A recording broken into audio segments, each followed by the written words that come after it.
قرآن پتہ ہے قیامت کے دن کیسے کام آئے گا؟ بہت ساری چیزوں سے دوستی لگائی ہوئی ہے لوگوں نے. پوچھو کیا ہابی ہے؟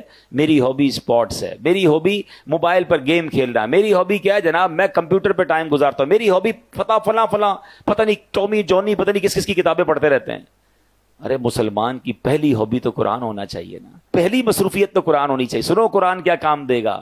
اللہ کریم کے نبی علیہ الصلوۃ والسلام نے فرمایا جو بندہ دن اور رات میں قرآن کریم کی تلاوت کرتا ہے، ایسی روٹین بنائیں کہ کام پر جانے سے پہلے کچھ قرآن پڑھ کے جائیں، گھر آئیں تو سونے سے پہلے کچھ قرآن پڑھ لیں. اللہ کرے صبح سورہ یاسین پڑھ کے جائیں، رات سورہ ملک پڑھ لیا کریں. سنیے نبی پاک فرماتے جو بندہ دن اور رات میں قرآن پڑھتا ہے اور قرآن کے حلال کو حلال اور حرام کو حرام جانتا ہے، اللہ پاک فرشتوں کو اس کا رفیق یعنی اس کا ساتھی بنا دیتا ہے.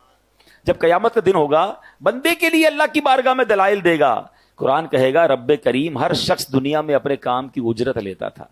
جو بھی کام کرتے ہیں اس کی فیس لیتے ہیں نا. قرآن کہے گا یا اللہ ہر شخص دنیا میں اپنے کام کی اجرت لیتا تھا، مگر فلاں شخص دن اور رات میں مجھے پڑھتا تھا، میری تلاوت کرتا تھا، میرے حلال کو حلال اور حرام کو حرام جانتا تھا.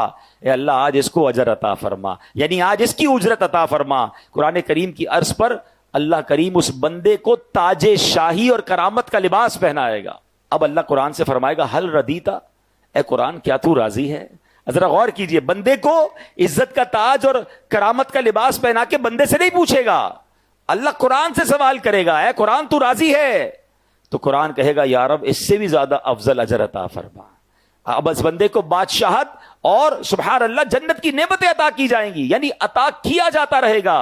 حدیث کا خلاصہ ہے کہ قرآن کے بارے میں اللہ تبارک و تعالیٰ پھر قرآن سے سوال فرمائے گا کہ اے قرآن کیا تو راضی ہے؟ اللہ اکبر، ذرا غور کیجئے.